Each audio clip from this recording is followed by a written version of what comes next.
Para naman sa ating abroad balita, opisyal nang kikilalanin ng Simbahang Katoliko bilang santo ang dating Santo Papa na si Pope John Paul II sa April 27, 2014. Ito na daw ang pinakamabilis na canonization para sa isang santo sa loob ng maraming siglo. Para sa detalye, muli mo kaming balitaan, Jackie Sai.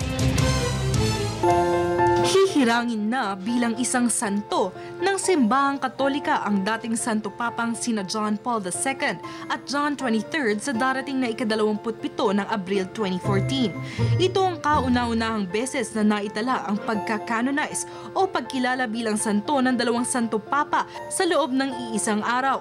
Ikinatuwa naman ng mga tagasunod ng dating Santo Papang John Paul II ang balitang kanila dahil nadinig ang panawagan nilang hirangin agad na santo o Santo Subito ang Polish Pope. Nang inanunsyo ito ng Vatican sa pangunguna ni Pope Francis matapos makipagpulong sa mga kardinal sa Vatican, Italy.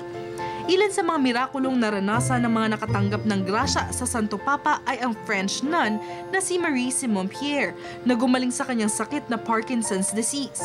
Isa pa sa nagpatunay ng mirakulong ito, ang Costa Rican lady na gumaling sa sakit na brain aneurysm matapos ito magdasal sa dating Santo Papang John Paul II.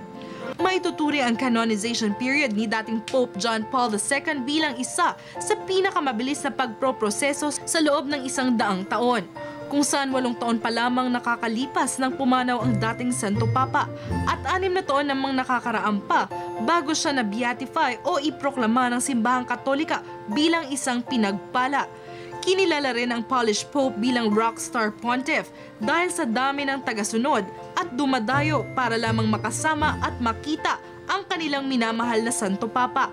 Maaalalang dumayo sa ating bansa ang dating Santo Papang John Paul II 21 ng Pebrero 1981 para sa beatifikasyon ni Lorenzo Ruiz de Manila kasabay ng misang ginanap para sa mga nadamay sa Indochina conflict kung saan pinagkasunduan ang Philippine Refugee Processing Center o PRPC ng Pilipinas at UNHCR sa Barangay Sabang, Morong, Bataan at taong 1995 nang ginanap ang World Youth Day Catholic Festival sa Luneta Park, Manila na dinaluhan ng mahigit 5 milyong katao.